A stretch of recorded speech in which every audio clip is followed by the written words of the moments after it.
एक गांव में एक बालक था, आजकल की तरह पढ़ा लिखा। ये सब पाखंड है, ढोंग है, हम भगवान का नाम नहीं लेंगे, हम भगवान को नहीं मानते। घर वाले बड़े परेशान। गुरुदेव गए, गुरुदेव एक ही लड़का है, भगवान का नाम नहीं लेता, बताइए इसका उद्धार कैसे होगा।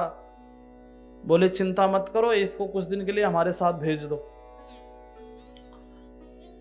गुरुदेव ने कहा चलो आश्रम। बोले महाराज आश्रम तो चलेंगे, लेकिन एक हमारा वो है, शर्त है, हम नाम नहीं लेंगे। बोले कोई बात नहीं है, मत लेना भाई, चल। तो ले गए बाबा जी आश्रम। एक दिन भिक्षाटन करने के लिए आगे गए गांव में। बोले चलो भैया कम से कम हमारी थैली तो उठाना। ठीक है गुरुजी। ले गए, एक घोर जंगल में पहुंचे, एक वृक्ष के नीचे बैठा दिया। बोले देख, यहां केवल एक तू है, एक मैं हूं, और एक हाथ में डंडा है, दूसरा बचाने वाला यहां कोई नहीं है। एक बार तू राम कह दे, नहीं तो लठ देख रहा है। बोले गुरुदेव एक ही बार बोलूंगा। बोले बस एक बार बोल दे राम। अब सोचा कि अगर 2-4 लठ पड़ गए तो क्या हाल होगा, एक बार राम कहने में क्या जाता है, बोल देते हैं, बच तो जाएंगे। और उसने कहा गुरुदेव आप कह रहे हैं इसलिए बोल रहा हूं राम।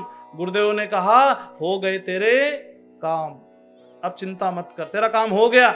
लेकिन बेटा एक बात मेरी ध्यान रखना, कोई कभी तुमसे पूछे कि तुमने एक बार जो राम कहा है उसका क्या फल चाहते हो, तो तुम कुछ मत मांगना, यही कहना कि एक बार राम कहने का जो फल होता है वो हमको दे दो।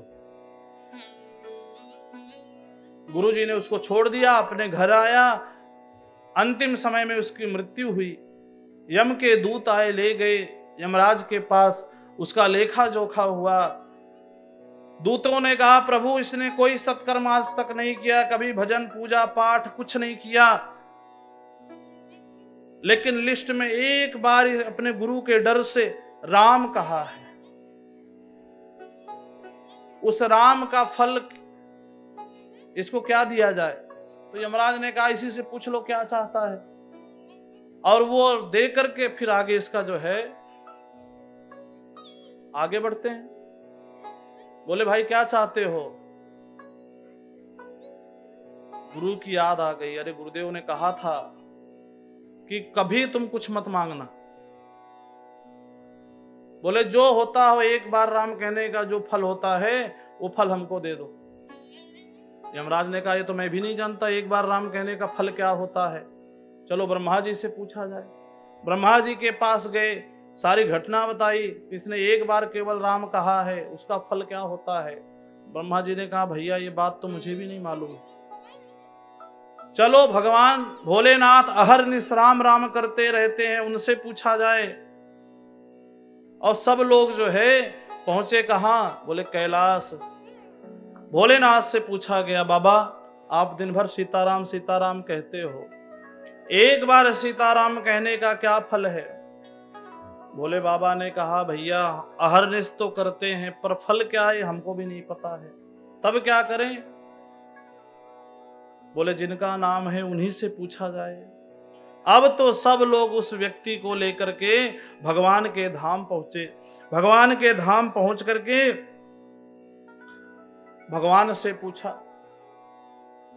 भैया महाराज ऐसी ऐसी बात है, ये कभी एक बार आपका नाम लिया था, उसका फल क्या होता है।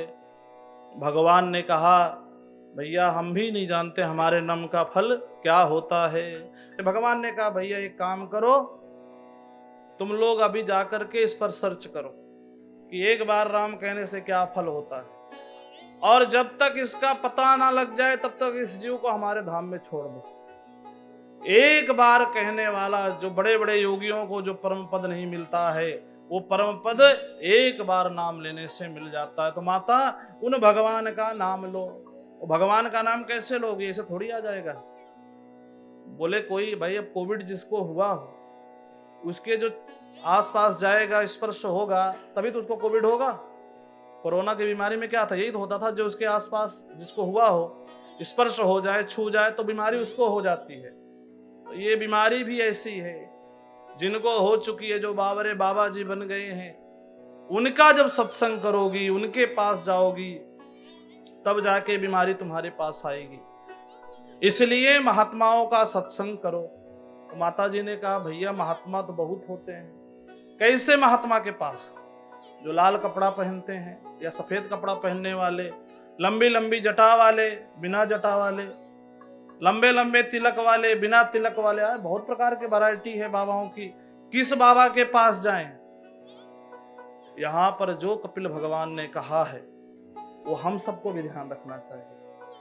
देखो इस वेश को गंदा करने के लिए किसी ने कसर नहीं छोड़ी। भगवान हनुमंत लाल भी इस वेश के चक्कर में काल नेमी से एक बार के लिए विस्मित हो गए। ज्ञानी नाम अग्रगण्यम, इतने ज्ञानवान हैं, लेकिन एक बार उस काल नेमी के चक्कर में पड़ गए कि नहीं पड़ गए? जब रावण भी जब आया, माता जानकी जगत जननी है, त्रिकाल दृष्टा है, लेकिन वो भी चक्कर में पड़ गई कि नहीं पड़ गई? इसलिए सावधान होना चाहिए। हमारे यहां कहा गया है, वेद कहता है श्रद्धया देयम, श्रद्धा करो, अभूत श्रद्धा करो। एकदम महात्मा महापुरुषों को जो है बिना विचारे जो कहें सो मान लो, ऐसी श्रद्धा करो। लेकिन तुरंत वेद कहता है अश्रद्धया देयम। लेकिन अंधविश्वास मत करो, पहले जांच परख लो।